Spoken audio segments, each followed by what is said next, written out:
अभी मेरा राउंड शुरू हुआ है और मैं देख पा रही हूँ कि यहाँ पे ये पूरा गोदाम जो है बुरी तरीके से भरा पड़ा है, जिसमें कि इनकी लिस्ट के हिसाब से 458 ऑक्सीजन कॉन्सेंट्रेटर्स यहाँ पड़े हुए हैं, वेंटिलेटर पड़े हैं 146, 36,000 पीपी किट यहाँ पर पड़ी हुई है और भी बहुत सारे मल्टी पैरा मॉनिटर्स पड़े हैं। इसके अलावा बाईपैप मशीन्स पड़ी हैं, बहुत सारी चीजें, मास्क पड़े हुए हैं, मैट्रेसेस हैं, बेडिंग्स हैं, ये सारी की सारी कोविड के समय से लेके अब तक पड़ी हुई हैं चीजें। और ये एक अस्पताल का मैटर नहीं है, ये हर अस्पताल के गोदाम ऐसे ही भरे पड़े हैं। जो कल मैंने हाउस में बोला था, करोड़ों रुपए का मटेरियल यहाँ पे मिट्टी हो रहा है।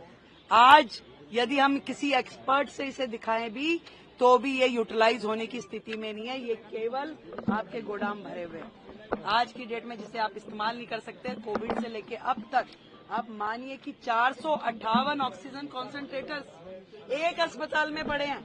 बाकी के अस्पतालों की क्या स्थिति है? और जो 7 बिल्डिंग जो उस समय कोविड के समय में बननी थी, जो आनन फानन में इन्होंने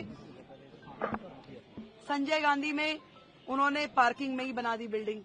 यहाँ पे इन्होंने पीछे के एरिया में, क्या एरिया वो स्पोर्ट्स ग्राउंड था, उसमें खड़ी कर दी बिल्डिंग, जिसमें किसी भी तरह की अस्पताल के लायक कोई फैसिलिटी नहीं करी गई। अनप्लान्ड तरीके से केवल एक पोटा केबिन जैसा स्ट्रक्चर खड़ा कर दिया गया, जिसपे करोड़ों रुपए की लागत से करोड़ों। कहाँ है हमारे हेल्थ सेक्रेटरी? हाँ जी, सेक्रेटरी साहब का आइए।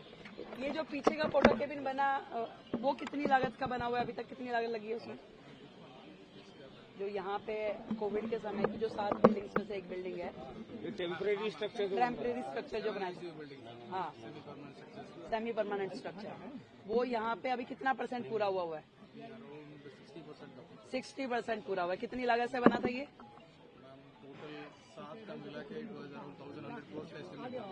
1,100 करोड़ का एस्टीमेट था, जो कि उस समय का शुरू हुआ 60% पे आज भी है। कोविड में बन नहीं पाई। वो सारे के सारे जो थे सेमी परमानेंट स्ट्रक्चर जो थे, 7 में से एक भी बिल्डिंग पूरी नहीं हुई और वो 1200 करोड़ से ज्यादा की लागत की पूरी 7 बिल्डिंग थी। और आज की डेट में अगर उसको रिवाइज एस्टीमेट भी माने तो लगभग 2000 से ऊपर तो 6 महीने पहले का इनका एस्टीमेट था। आज की डेट में अगर मैं समझूं, अगर हम उसके ऊपर 2,500 करोड़ भी खर्च कर दें तो वो बिल्डिंग हमारे लिए अनयूटिलाइज्ड है, क्योंकि उसमें अस्पताल में होने वाला जो इंफ्रास्ट्रक्चर है उसके पैरामीटर फॉलो ही नहीं किए गए हैं। मैम, केवल इस हॉस्पिटल की बात है जिसमें आपने बताया कि 2,500 करोड़ लगेंगे, या वो सभी वो 7 बिल्डिंग जो उस समय सेमी परमानेंट स्ट्रक्चर बनाए गए थे, उसमें से एक बिल्डिंग ही है। यहाँ की बिल्डिंग की कॉस्टिंग कितनी है? कॉमन एस्टिमेट था। बहुत गड़बड़ियां हुई हैं, इस तरह के आरोप सामने आ रहे हैं कि जो कॉन्ट्रैक्चुअल स्टाफ की हायरिंग हुई है उसमें बहुत। अभी मैं यहाँ इस बिल्डिंग में आई हूँ तो लगातार वो जो कर्मचारी थे वो चिल्ला रहे थे कि हमारी 6 महीने से तनख्वाह नहीं मिली। इस तरह का माहौल है।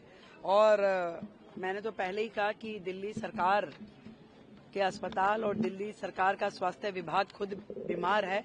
अभी इस तरह के न जाने कितने ही मुद्दे अभी खोज के हमें निकालने होंगे।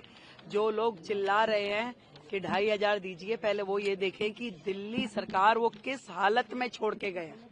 कितना करोड़ों रुपए का उन्होंने नुकसान दिल्ली की जनता का किया। आज इतना हजार सामान अस्पतालों में सड़ रहा है। ये एक अस्पताल की बात नहीं है, ये सारे अस्पतालों में इससे बड़ी सूचियां पड़ी। आपने खुद पूरे के पूरे उसकी गोदाम की हालत देखी, आप बिल्डिंग की हालत देखिए।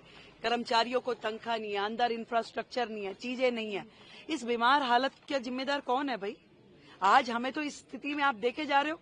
हम इसके लिए प्रयास करेंगे चीजों को ठीक करने की। आपने पूरे के पूरे सिस्टम को डिफंक कर दिया।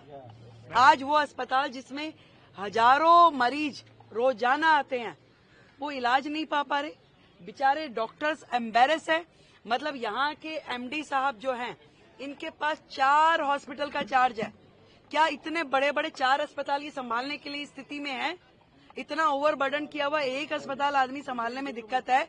आज जो रिक्रूटमेंट होनी है, आज जो उन्होंने भर्ती करनी थी डॉक्टर्स की, एमडीज की, वो सब नहीं किया, उस सबको गड्ढे में डाल दिया। आज 4-4 बड़े अस्पतालों का एक एमडी काम कर रहा है। क्या उम्मीद कर सकते हैं हम उनसे कि वो क्या अस्पताल को देखेंगे, क्या व्यवस्थाएं दे रहे हैं? ये जो आम आदमी पार्टी की सरकार है, केवल और केवल चैनल्स पे नौटंकी करने के लिए है। काम करने की दृष्टि से उनका हेल्थ मॉडल, उनका एजुकेशन मॉडल जीरो है।